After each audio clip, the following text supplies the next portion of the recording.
નમસ્કાર મિત્રો, જય ગુરુદેવ, જય કુળદેવી માં. મિત્રો, દરેક વ્યક્તિ આજે સુખની શોધમાં આમથી તેમ ભટક્યા કરે છે. વ્યક્તિને માત્ર સુખ જોઈએ છે. પૈસા કમાવા માટે તે પ્રયત્ન કરે છે, ધન દોલત મેળવવા માટે તે પ્રયત્ન કરે છે. જ્યારે કોઈ પણ વ્યક્તિને દુઃખ ભોગવવાની શક્તિ જોતી નથી અને દુઃખ જોતું નથી.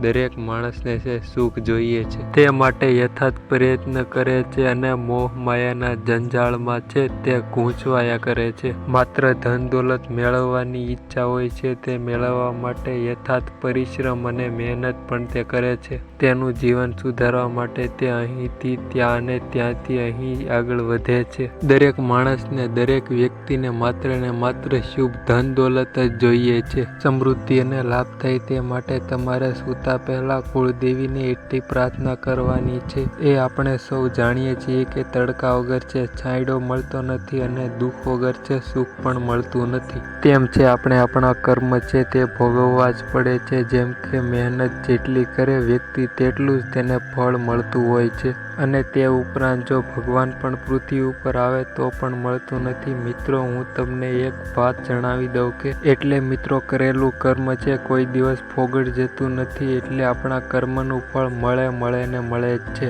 આપણે ધીરજ રાખવી પડે છે. બાકી છે આપણા ભગવાન, આપણા કુળદેવી, આપણા ભગવતી માં છે તેનું ફળ થોડું વહેલા કે મોડું આપે જ છે. એટલે આપણા કર્મો હોય તે પ્રમાણે ફળ મળે છે. જો મિત્રો આપણા કર્મ સારા હશે અને જો તમારો ભાવ છે સેવા વાળો હશે તો માં કુળદેવી છે તમારા ઉપર આપોઆપ જ રાજી થઈ જશે. અને જો તમારી વૃત્તિ સ્વાર્થી હશે અને તેવો ભાવ હશે તો તમારા પરિવારને પણ આટલું જ મળશે. મહેનત કે પરિશ્રમ કરતા હશો તો પણ સીમિત મળશે. આ ઉપરાંત જો તમારે પૈસા કે ધન દોલત કમાવી હોય તો માં કુળદેવીને આટલી પ્રાર્થના કરવાની છે કે અને માત્ર પ્રાર્થના કરવાથી પણ ન મળે. તે માટે છે મહેનત અને પરિશ્રમ કરવું પડે છે. માં કુળદેવી છે એ જ તમને માર્ગ બતાવે છે, રસ્તો બતાવે છે જેનાથી તમે છે પૈસા કમાઈ શકો છો. તમને દિવ્ય શક્તિનો આભાસ થશે અને તમારા વિચારોમાં પણ પરિવર્તન આવશે. એટલે તમારા જીવનમાં સુખ આપોઆપ જ આવી જશે.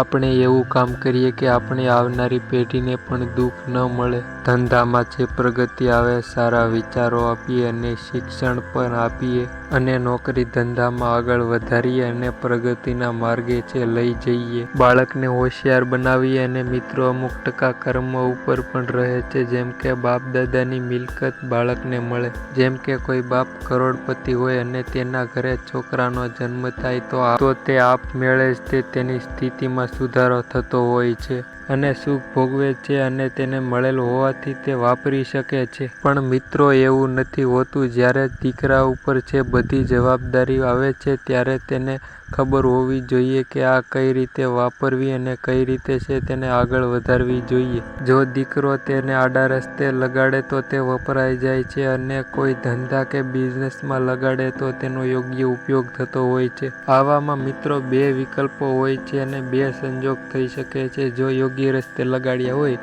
તો તેનાથી ફાયદો અને સુખ મળે છે અને જો કોઈ બીજા રસ્તે લગાવ્યા હોય તો તેને દુઃખી થવાનો પણ વારો આવી શકે છે. અને તે દીકરાએ યોગ્ય જગ્યાએ તે પૈસા વાપર્યા હોય તો પિતાનું નામ છે આગળ આવે છે. જ્યારે બીજી બાજુ છે અલગ જ પરિસ્થિતિ સર્જાય છે કે કોઈ બાળકનો જન્મ ગરીબીમાં થયો હોય અને તેને કહેવાય છે કે જેવા બાપ તેવા બેટા અને કહેવત છે કે વડ એવા ટેટા એ પણ સાબિત થઈ શકે છે. તે છે તેના જીવન ઘડતર ઉપરથી નક્કી થાય છે કે એક પિતા અને ગુરુ તો એમ વિચારતા હોય છે દીકરો છે તેનાથી પણ ચડિયાતો બને. તેથી મિત્રો આપણે દુઃખ ન ભોગવવા પડે તે માટે આપણે સારા કર્મો કરવા જોઈએ. તેથી મિત્રો આપણે આપણું જીવન સમૃદ્ધિમય બનાવવું હોય તો આપણા કુળદેવી માની આગળ છે પ્રાર્થના કરવાની છે કે અમારા જેટલા દુઃખ હોય, અમારી જેટલી પણ ભૂલો હોય તે માફ કરજો. અને સૂતા પહેલા છે આપણે કુળદેવી માને પ્રાર્થના કરવાની છે કે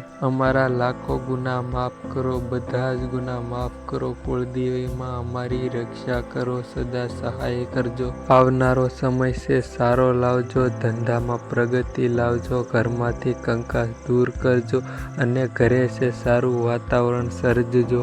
બધાને છે શાંતિ આપો, રિદ્ધિ સિદ્ધિ અને માં લક્ષ્મી આપણા ઘરમાં આવે તેવી પ્રાર્થના કરવાની છે. આપણા ઉપર કુળદેવીની કૃપા થાય, સુખનો સૂરજ ઉગી જાય અને તમામ દુઃખ દૂર થઈ જાય છે. એટલા માટે મિત્રો આપણે ઘરમાં દીપ ધૂપ અને અગરબત્તી કરવા જોઈએ અને કોઈ ગરીબને જમાડવા જોઈએ અને સાધુ સંતને પણ જમાડવા જોઈએ. એટલા માટે મિત્રો આપણે સૂઈએ તે પહેલાં છે આપણા કુળદેવીને યાદ કરવા જોઈએ, એટલે આપણું જીવન છે ધન્ય થઈ જાય. અને આપણે ઊભા થઈએ તે પહેલાં માં કુળદેવી છે તે ભગવતી છે તે આપણો છે બધો સમય સારો લાવશે અને આપણે જાગીએ તે પહેલાં આપણો સુખનો સૂરજ ઉગાડી દેશે.